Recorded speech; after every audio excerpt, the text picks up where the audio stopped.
In our laboratory, we have made experiments with the condition called death. The tests have not been our own developments, but have been carried out by a camera taking thousands of exposures a second. An image is imposed upon a running point of light. When photographed, the film records an assembly of points of light from which we get the completed image. This is then reproduced under high magnification and slowed down until it can be thrown on an ordinary screen. It can then be X-rayed, showing the complete formation of a life element. Many have come to us with a malady where they knew they had only a few more hours to live, volunteering themselves for observation. A physician in charge observes the time when what is ordinarily described as death takes place. A scale records a loss in weight of about 11 ounces. The light emanation from the body is shown just above the scale. Today we know the life element has intelligence, movement, and volition to the extent that if we put an interference over it, it will go right up through the interference. It will go on up through the ceiling. We have checked this by variously placing 4 cameras. When a camera on the floor lost it, an upper one picked it up and showed that there was still evidence of the emanation of energy. We put the interference over it again and moved it to the side. The emanations went through the wall. When the camera on one side lost the emanation, the camera on the other side picked it up.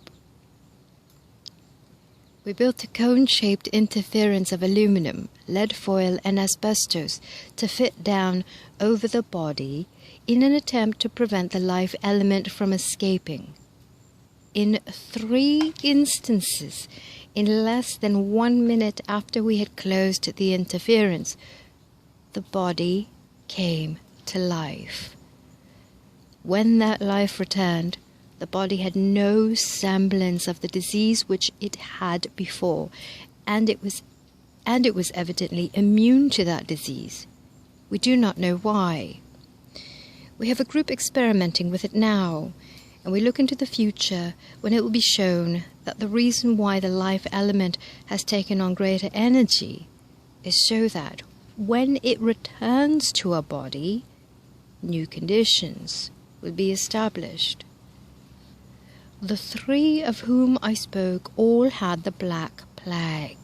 One of them now goes out to work with the Black Plague to show that he is immune. One is afraid of it, and we have not urged him to go out yet it is 7 years since the change, and he has never contracted it again. The 3rd man has no understanding at all of what we are doing, so that he is of no help.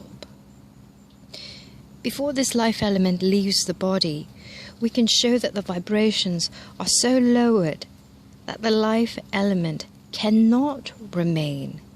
It is crowded out completely. But when it is crowded out, it has this volition that has been created with it, and it begins to assimilate energy. Thus, in a very short time, it can assume a new body under any conditions. We cannot say positively that this is a fact, but we believe that many bodies are reassembled in from 1 to 3 hours after the experiment of death. In the case of the body lying in suspended animation for 600 years, it was suggested that this man was actively functioning in another body. We finally came to the place where this man was living with his supposed second body. We took his photograph and compared it with the one of the body in suspended animation, and there was an exact resemblance. Again, we saw another of his bodies. In all, we found 4 different bodies.